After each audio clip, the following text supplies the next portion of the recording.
days now spent inside what we're calling the oldest house. Rushmore insists on the name. I'm too tired to ask why. I'm not sleeping well. Per order, me and my research team have established a permanent examination lab in the Foundation. I basically live down here now, like the obedient head of research Father raised me to be. I spend my days investigating that odd pillar where Northmore found the handgun. The work was half-hearted at first, I admit. But then I discovered numerous non-Aristotelian energy channels converging at its base. Ley lines, dragon roads, Hyligalinian, call them what you want. But this pillar is the crossroads. I started building something. Equal parts talisman and technology. An array that can impose order on the ley junctions. That's the idea, at least. We'll see when I'm done.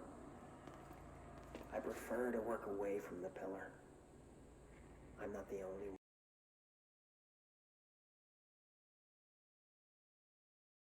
Jesse, you're back. So did you find anything noteworthy? The original Bureau expedition down here left so much interesting stuff behind. Like their ID cards. I picked up a weird one. It's pretty old. Oh wow, look at that. Yeah, I found a few ID cards myself. Or, more accurately, the Rangers found them for me. Are you starting a collection? I'm going for the whole set. I kid, of course. But I suppose they are sort of like baseball cards, except for Bureau stuff from the 60s. Hey, the one you found is different than mine. It looks like it's a higher clearance level. A rare one, then. Want to keep it, Emily? Yeah, I absolutely do. But I think you should hang on to it for now. High clearance access might come in handy. Sounds like you have something in mind. Guilty.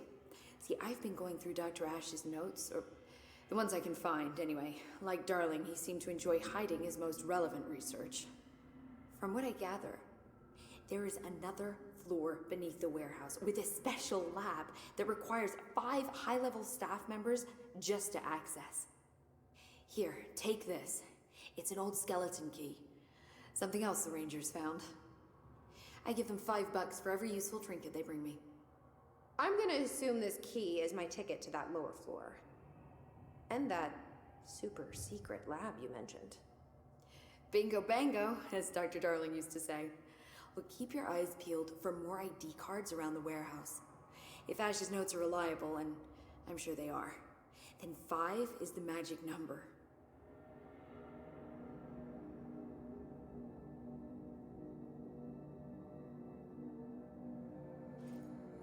The nail is almost repaired. You really do have a knack for this kind of work.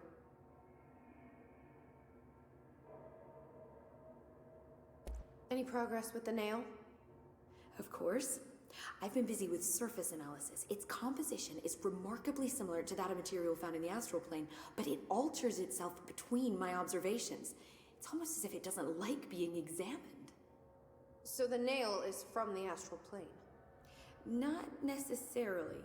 See, if we assume that, we're suddenly facing a lot of new questions.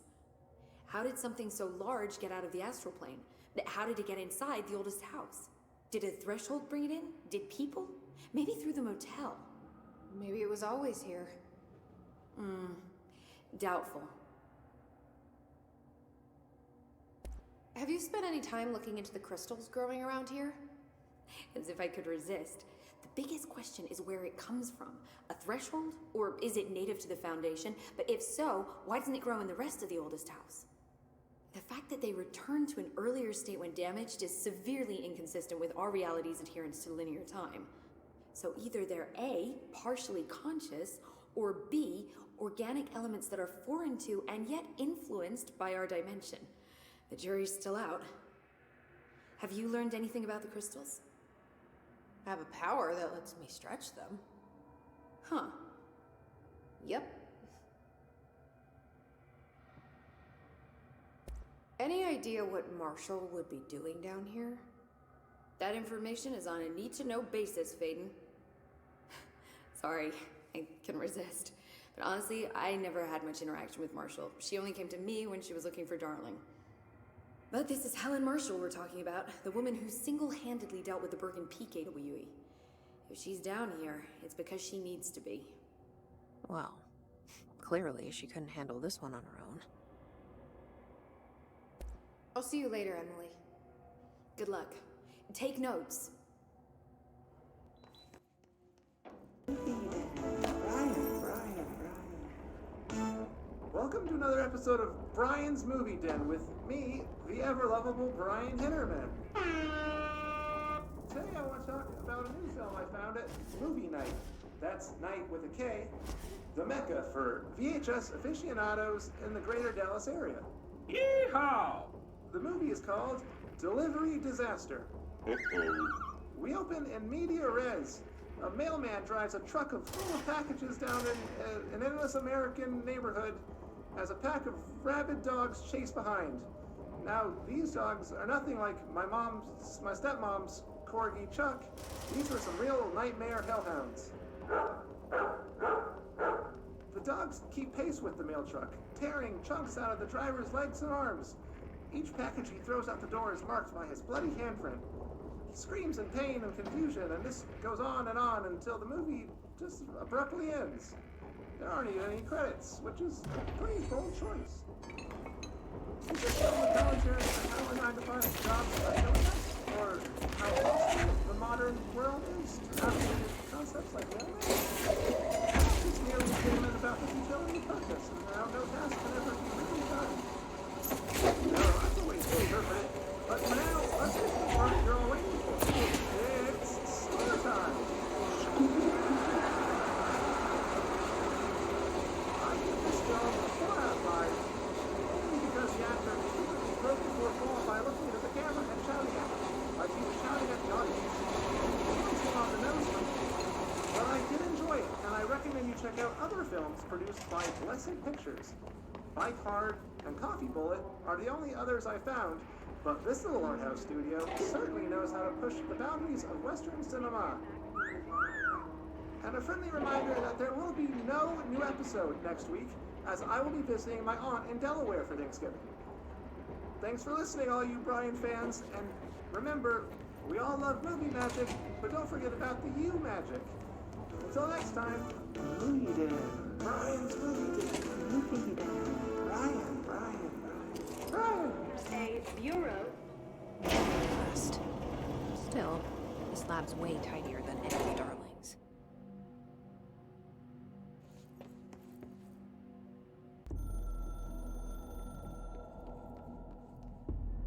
The hiss got in. The Foundation is overrun. I was out of time and out of options. I took all the C4 I could get my hands on and strapped it to the nail. Boom. A desperate move, but it's better off in pieces than in enemy hands. Trench wouldn't be thrilled. He always said how vital the nail was, how it was the Bureau's duty to protect it. Bullshit. Those years spent in the director's chair warped his priorities. In the end, he valued order over people, the advice of invisible voices over that of old friends. He lost sight of who he was. The board made sure of that. But I did my duty. The hiss can't corrupt a pile of smoking rubble. My last act as head of operations. I'm done. At least I could take those bastards down with me.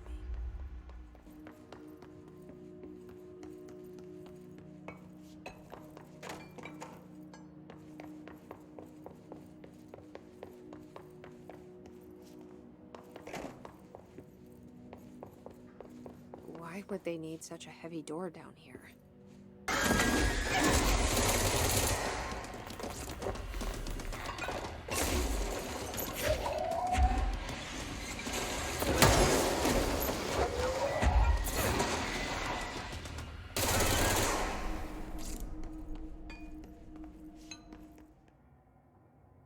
What did you do? What is causing these tremors? I thought you could tell me. I completed the 4 rituals just like the board told me to. The astral bleed should have stopped. Look, it has stopped. The nail is repaired. But we have a new problem. My analysis of the nail indicates that it is literally a piece of the astral plane. Or possibly a vessel containing the astral plane. Or both. Either way, right now both dimensions are vibrating at completely incompatible frequencies. The spatial friction they are generating is incalculable. It's going to destroy both planes.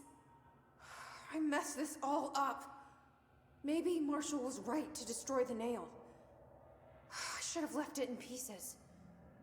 No, then the astral plane would still be leaking in. Sometimes there's no right answer, Jesse. We need more information. No. I need to fix this now. I'll figure something out. No, we should really make a plan. The tremors are originating from directly below us, but we don't know what... Perfect. I'll head down and take care of whatever's going on. Just do what you can from here.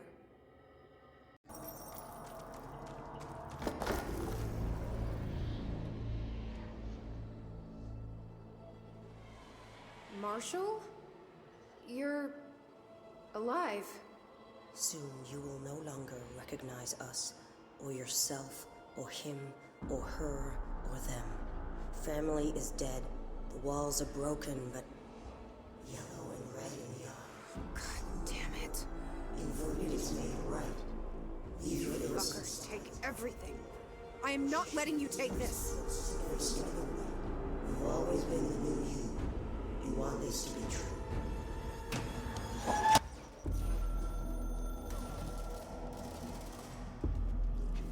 I tried to get out after the detonation, but the astral spike came out of nowhere. I escaped, but my HRA was damaged. I'd bet a year's salary the board sent it. We never did see eye to eye. They have too much control over Trench, the Bureau, the House. They make themselves part of every important process. Nothing a little C4 can't fix. 2 birds, 1 bomb. Christ, what a mess. But I stopped the hiss. I did it. If Faden did her part, then the Bureau is safe. Until the next thing. Jesse has good reason to hate the Bureau. But that could be what we need right now. She won't follow the same path. Won't fall into the same traps. She'll lead her way. So, Director Faden, here's my last lesson. You can't save everybody.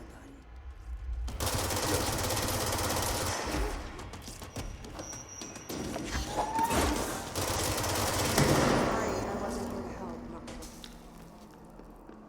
The nail is corrupted.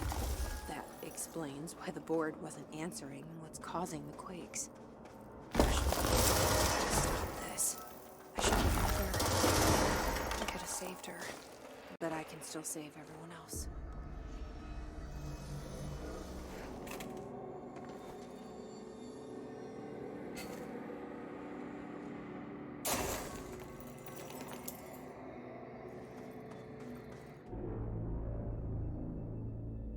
The nail is secure. The hiss can't touch it.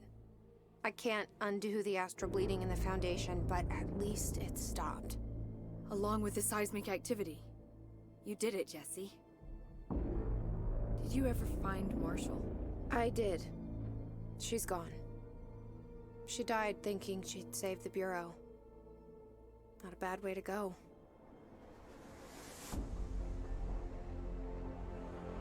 I wasn't ready for this crisis.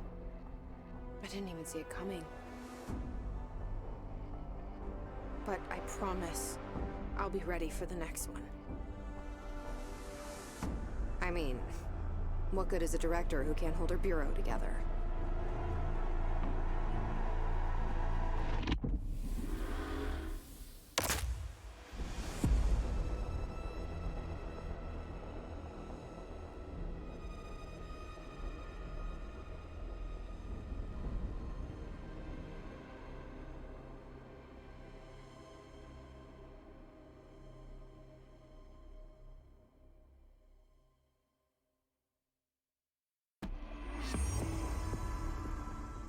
I thought I'd know how to handle things, now that I'm the director.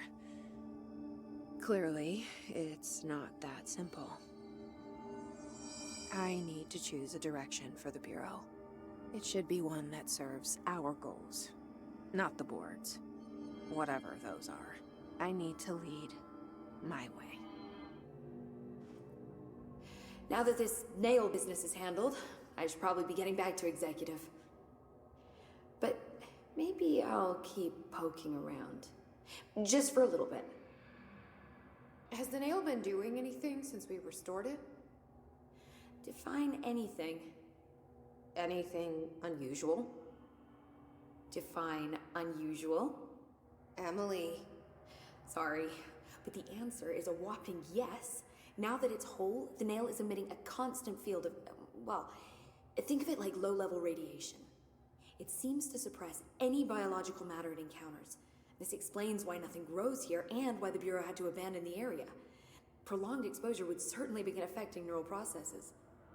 Wait. Was the field created when I cleansed the nail? I considered that, but the nail's readings are quite different from the ones I recorded at the cleanse control points. I think the nail's field is purely of its own making. In fact, I think it would passively prevent any Hiss corruption, like the HRAs do. Which makes me wonder what actually occurred when you cleansed the nail. I've been wondering about that myself. Did the board let the Hiss corrupt the nail? Did they want me to cleanse it? If so, why? What do you know about Director Northmore? Well, he was Director Trench's predecessor, and Northmore's famous for being the first board-appointed director. See, before we found the oldest house, directors were picked by committees of old men in suits, drinking cognac and smoking cigars or whatever. You know, standard, uninteresting methods. I think the word you're looking for is bureaucratic. Or antiquated. Regardless, Northmore was eventually forced to... Well, we don't need to go into that. Strangely, the only two board-appointed directors left the position under unusual circumstances. If the board appoints a director, then how do they retire them? I doubt they go out and buy you a gold watch. Sorry, Jesse, I didn't mean to imply that... Don't worry. If anyone's getting shown the door, it's them. What do you know about an entity named Former? I can't say I've heard of it. You got any details for me? Well, imagine a one-eyed bug thing. I think it was a part of the board, but then something happened and now it's... separate? Interesting. See, I always wondered if the board was some sort of entity or a group or conglomerate of linked consciousnesses, but this supports the group theory. Although it could have undergone some sort of corporeal exile. Too many unknowns to form a working hypothesis yet, but I can prioritize this matter in future astral dives if you think it's important. Fortune favors the prepared. Do it. I'm gonna keep looking around. I wish I could go with you, but I still need 30 hours of training before I can do field work. We'll work on that.